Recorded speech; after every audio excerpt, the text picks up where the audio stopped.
Sangwa passé sangwa mabande konanga to bimeli bino to solo mokeli solo ya ba musicien héritier watanabe oyo bazuli kama bande konanga na France tala ndenge makambo ekobeli bango bande ko oyo bazalaki na hôtel oyo esika bakomeli na France bande konanga likambo kokwamwa hôtel Eziki na poto nini esalami bato aza koloba mingi oyo ezali ba base oyo eza komela bangi to nini oyo esali ki bande ko ba musicien ya héritier watanabe bazwa likama oyo moni ndako hôtel Eziki hôtel ya France hôtel ya poto ezalaka protection na ba biloko mingi ba anti incendie makambo ebele mais to comprendre hôtel Eziki balobi bambongo pe ba document na ba passeport na bango Eziki na kati wana est-ce que likambo oyo eza ba blague to za nini alo bato baza koloba mbinga ke est-ce que ezali te base oyo esalami po azwa lupemba to basunga ye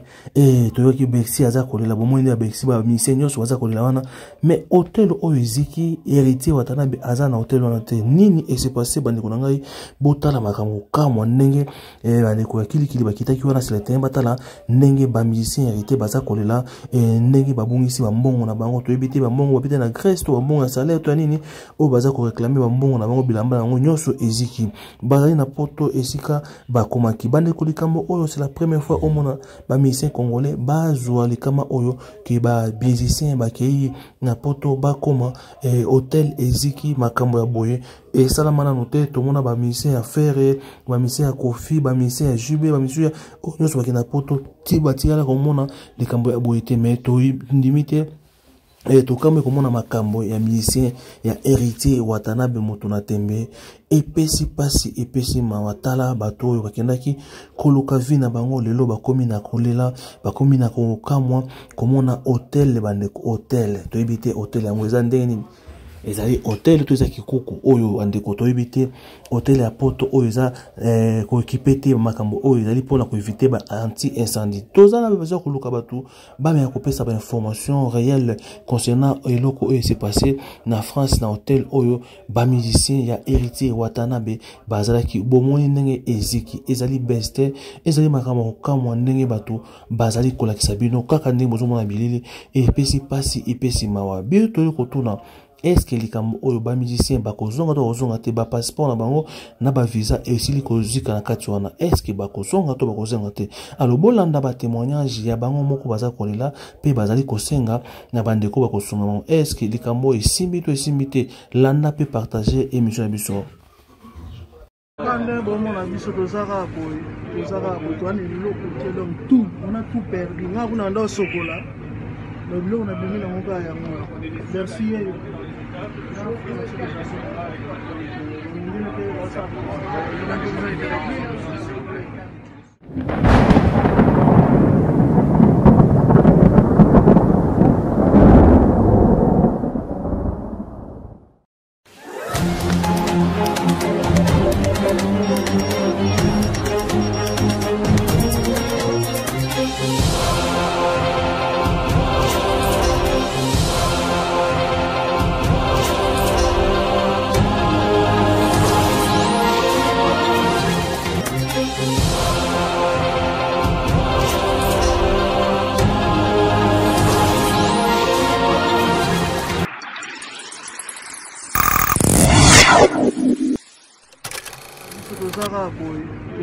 toi ni loko ke donc tout on a tout perdu nga kuna ndo sokola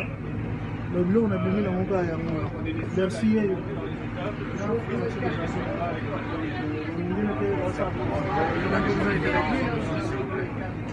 toujours abonné dans votre chaîne Teleyakomo TV, la meilleure chaîne, la chaîne d'actualité, chaîne d'actualité c'est information. Donc c'est à bon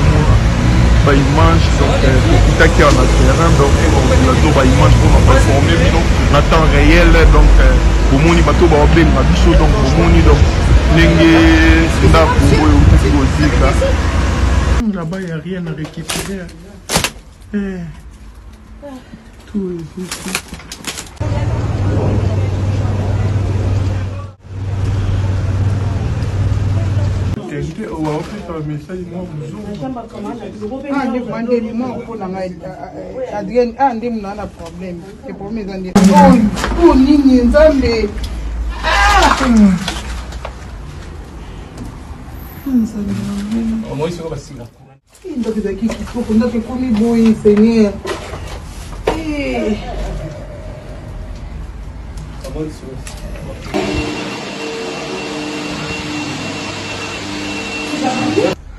tout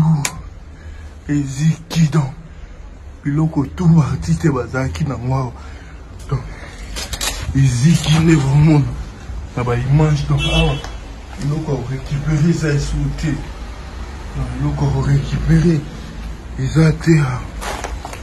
te donc mais vraiment on a pu chanter le soldat de la presse congolaise donc journaliste ici à où ils salon dans Nengel on a donc ah oui logo récupérer ça te bilamba ya batutu eziki donc ils a baissé pour na bateau ba lo ils a baissé pour na bateau ba kanisa ki ke artiste ba kosa donc ils a vraiment accident oui comme li bango mai mais je suis zaté to ko taka poto ça ramino musala ningi zalaka Shanki Moulay, soldat de la presse européenne, les soldats de la presse congolaise, de votre site bien-aimé Elengia Congo TV, la chaîne de l'actualité. Donc voilà, je suis ici là où Sandy Salami, donc merci mon Azaki Kuna, Beka Bodomona, donc à 3e niveau, parce que Sandy Salami, donc moto vous mettez peli na Kaziki, donc et là vous récupérer ça, donc artiste merci moi donc neka bomona ba vidéo wana ndinga olela donc mbongo na ye na ba biloko nyonso eziki mais bien faut asepela comme ça nzambe parce que nzamba protéger bango yena arnaquer donc R Kelly quoi donc